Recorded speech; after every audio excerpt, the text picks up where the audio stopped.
What's up guys, welcome back to my channel. I'm Justin Davis. If you enjoy these videos, I'm accepting Patreons now. You can click that link down below, and you can also get entered to win a little drone this month. We're calling it the MAX Tiny Hawk. It's a little portable 1S sort of beginner FPV race drone, and it comes with its own little case, a battery charger, and one battery. So a really nice little quadcopter we're giving away on the channel. But let's go ahead and get started with this review. I have another board in today, and I'm super happy about it because this is one of the lightest electric longboards I've ever had my hands on. This thing weighs 10 pounds. When I first picked it up, I was amazed at how light this board was. Most of the boards that I get in the shop, I'm not able to do this with one hand because they weigh, most of them weigh 25 pounds to 40 pounds. I have some of them that have huge batteries all the way across the bottom. Have you seen some of these boards have? This one is really similar to a boosted board because of the way the deck looks on top. They have that arrow up front, a lot like the boosted board grip tape. You can see that there. And the orange wheels, people mistake this board for a boosted board all the time. People that ride electric skateboards that know what boosted board looks like obviously wouldn't think you're on a boosted board because it does have a geared belt system in the back, and most of them have dual motor geared systems on the back. This one has an in-wheel brushless motor, and it is a 500 watt motor, so that's enough power in the back of this board to get you pretty much anywhere you want to go, up to about 8 miles for the range. And one of the other cooler things about it is the fact that it does have this built-in battery right here. And the neatest thing is that this one is different than some of the other boards I've gotten in. This one actually has 18650 batteries in here, and you can pick those up at any like vape shop. If this battery died on you after you've been using it for a year or two, you can actually go to a local vape shop, pick up some 18650s, and make up a new array of batteries. And you're going to connect it with a little XT60 connector. It's a little yellow connector that's inside here. So you can make up your own battery for this board. But you could probably find this battery online. I'll give you the specs on this. It is a Samsung battery, so it's probably out there in some shape or form. But I do like the ride and the style of this board a lot. When I picked it up, it's just not hard to pick it up and go outside and ride this, because a lot of the other boards that I have one sitting over here to my right that weighs around 40 pounds, and I just loathe picking it up. I don't even like to pick it up and carry it up the stairs and out to the street. So this one is nice because it's extremely portable. If you're carrying it around in a grocery store or you're around town somewhere, it doesn't feel like you're lugging around like a 40-pound block of cement with you. It's very, very portable. I do like the grab handles. Honestly, I think the grab handles are a little bit off center for where they should be.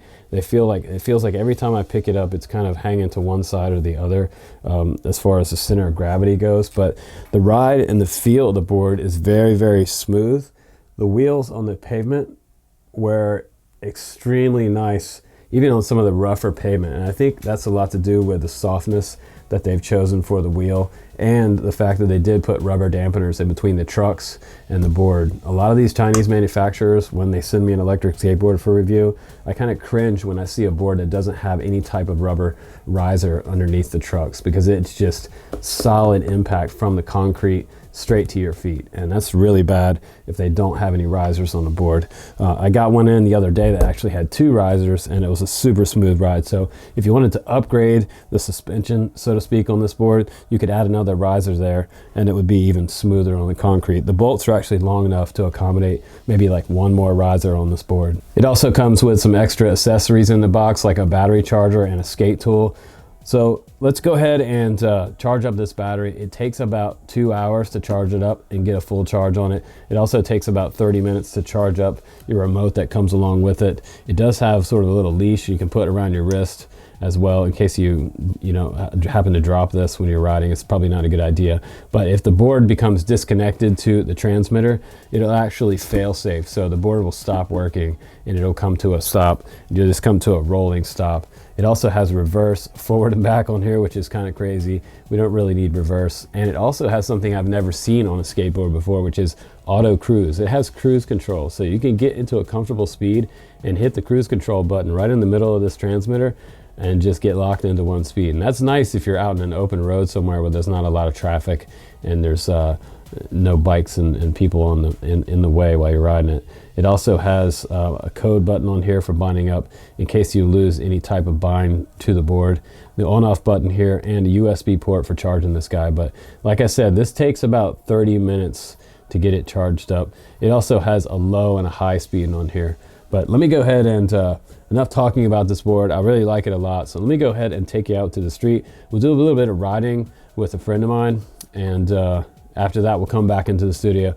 We'll take a little closer look at this board on the bench, and I'll show you guys some of the special features that it has on there. So let's take a ride around Portland. Here we go.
All right, guys, welcome back from that ride.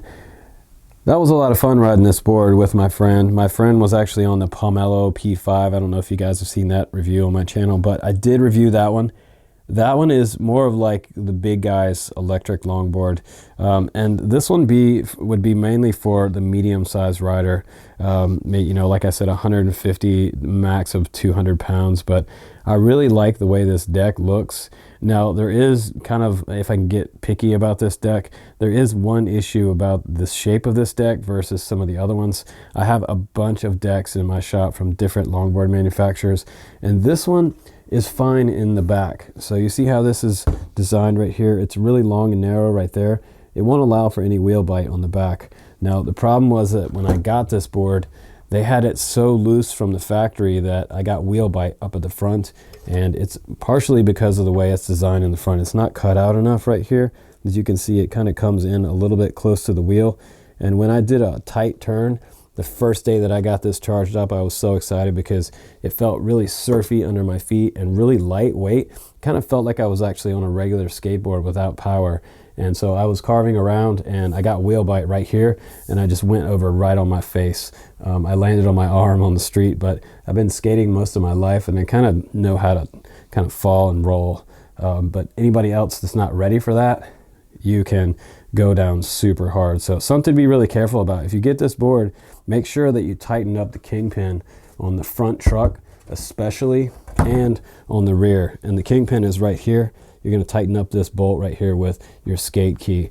But I think these trucks look pretty cool. They're square shaped, and I haven't really seen this before too much in any other designs. Most of the time the trucks are nice and round right here, but this is kind of interesting, and they have this sort of it's kind of a matte looking finish on the truck. They're not real shiny, so it has like this texture around the trucks, which is kind of cool. You have a single wire running here to your electronic speed controller in this box, and then these two posts right here can come off. Okay, so let me open this hatch up for you.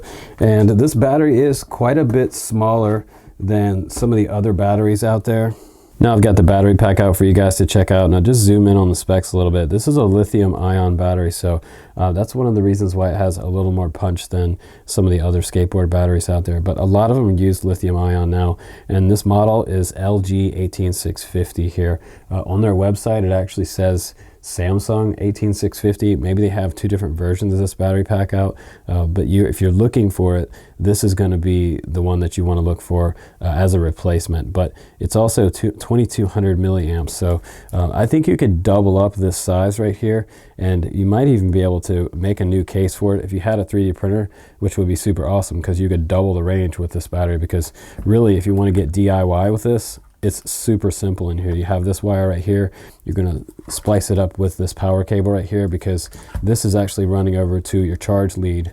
So this needs to be hooked up on here, and there are YouTube tutorials on how to do this.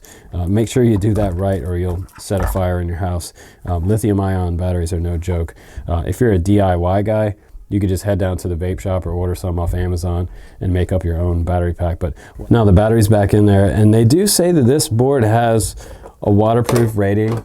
I probably would not ride this board in the rain, mainly because inside here I don't see any type of rubber seal. If you look on this plate right here, there is no type of rubber seal here on this side or this side. So maybe if you added some type of rubber seal, that might waterproof it a little more. But if any water gets inside here, that could be a big problem. But it looks like the ESC is fairly protected, and the seal on the bottom of this is completely solid. No water is going to get it on this side, but what I worry about it is getting through this hatch right here.